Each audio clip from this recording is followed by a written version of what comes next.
মই নিজে মৰ্মাহত।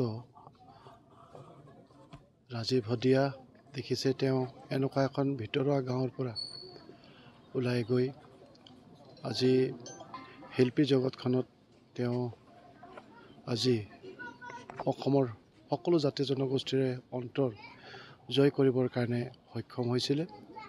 আৰু আটাইতকৈ ডাঙৰ কথা হৈছে যে ৰাজীৱ হদিয়া এজন অন্যান্য শিল্পী আছিল, যিজন শিল্পী সদায় দেশৰ হকে, অসমৰ হকে, অসমৰ মাটিৰ হকে চিন্তা কৰি তেওঁৰ গীতৰ জৰিয়তে এই কথাখিনি প্ৰকাশ কৰিছিল আৰু সদায় অসমখনক শুদ্ধভাৱে আগুৱাই লৈ যোৱাৰ প্ৰয়াস কৰিছিল তেওঁৰ গীতৰ জৰিয়তে।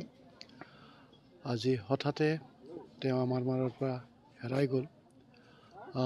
তেওঁৰ যিখিনি লিখনি, তেওঁৰ যিখিনি চিন্তাধাৰা, সেইখিনি আমাৰ মাজত ৰৈ গ'ল। গতিকে তেওঁৰ যিখিনি পৰিকল্পনা, তেওঁৰ যিখিনি চিন্তাধাৰা, আমাৰ সকলোৰে এটা দায়িত্ব আছে যাতে সেই আধৰুৱা কামখিনি যাতে আমি সকলোৱে মিলি পূৰ্ণ কৰিব পাৰোঁ। মই আজি তেখেতৰ পৰিয়ালবৰ্গক লগ পালোঁ। তেওঁৰ ল'ৰা এটাও আছে, মানুহজনীও আছে। তেওঁলোকে সৰুকৈ তিনিচুকীয়াতে ঘৰ এটা নিৰ্মাণ কৰিছিলে।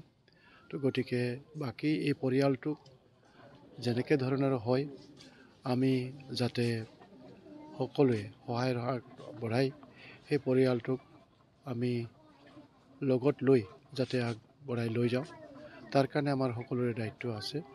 তো গতিকে আজি আমি সকলোৱে মিলি এই কাম কাজখিনি আমি আগুৱাই লৈ যাব লাগিব। মই পুনৰ পৰিয়ালবৰ্গ নিশ্চিতভাৱে আমি পৰিয়ালে ইতিমধ্যে আমাক অৱগত কৰিছে যে মিছেছে তাই ITI আছিলে, ডিপ্ল'মা আছে।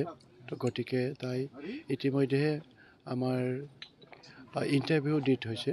তো গতিকে মাননীয় মুখ্যমন্ত্ৰী ডাঙৰীয়া 26 তাৰিখৰ পৰা 28 তাৰিখলৈকে ডিব্ৰুগড়তে থাকিব। তো গতিকে এই বিষয়টো আমি তেখেতক অৱগত কৰিম যাতে মিছেছৰ কিবা সংস্থাপনৰ ব্যৱস্থা হয়, যাতে তেওঁলোকৰ পৰিয়ালটো আগবাঢ়ি যাব পাৰে।